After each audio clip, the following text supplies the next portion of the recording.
भगवान महावीर हे जैन धर्मातील या कालखंडामध्ये झालेले शेवटचे 24वे तीर्थंकर होय.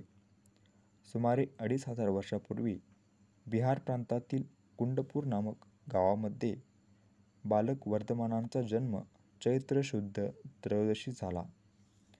त्यांच्या वडिलांचे नाव होते राजा सिद्धार्थ व आईचे नाव होते राणी त्रिशला. वर्धमानांचा राहण्याचा राजवाडा मोठा असा 7 मजली होता. त्याचे नाव होते नंद्यावर्त महाल. नोकर-चाकर व सुखसोयी पुष्कळच होत्या. त्यांचे बालपण अत्यंत सुखात गेले. कुमार वर्धमान लहानपणापासूनच पराक्रमी होते. त्यांना कशाचेही भय नव्हते.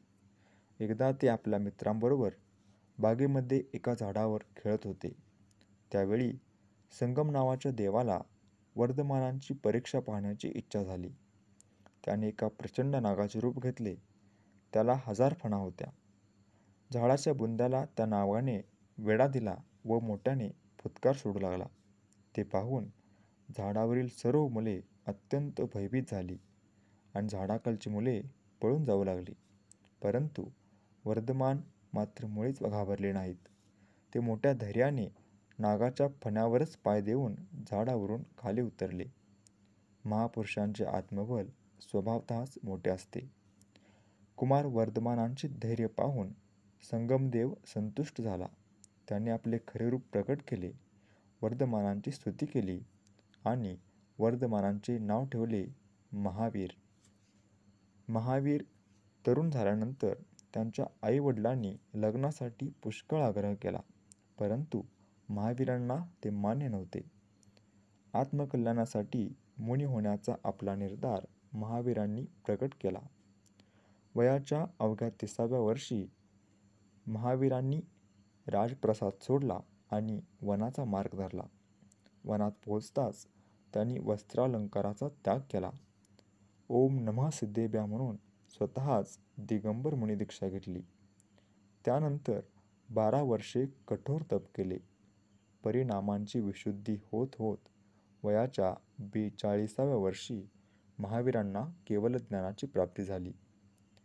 केवलज्ञानाची प्राप्ती झाल्यानंतर भगवान महावीरांनी भारताच्या बिहार, ओरिसा, पश्चिम व दक्षिण विभागामध्ये विहार केला. लोकांना खऱ्या धर्माची जाणीव करून दिली. वयाच्या 72व्या वर्षी भगवान महावीर पावापुरीला आले. त्या ठिकाणी आश्विन वद्य अमावास्येला सकाळी त्यांना निर्वाण प्राप्ती झाली. धर्माचा महान उद्धव करणाऱ्या भगवंतांच्या स्मरणार्थ त्या दिवसापासून सर्वत्र दीपावली हा सण साजरा करण्यात येऊ लागला. भगवंतांचा उपदेश सर्वांसाठी होता. त्यांनी जसे तत्वज्ञान सांगितले तसेच चरित्र म्हणजे आचारही सांगितला. त्यांनी यथार्थ जगण्याचा उपाय म्हणून साधवाद आणि एकांतवाद सांगितला. समतेवर आधारलेली अहिंसा, सत्य, आचौर्य, ब्रह्मचर्य व अपरिग्रह या पंचसूत्रीचा उपदेश केला. त्यांनी जगाला जगा आणि जगू द्या असा महान संदेश दिला.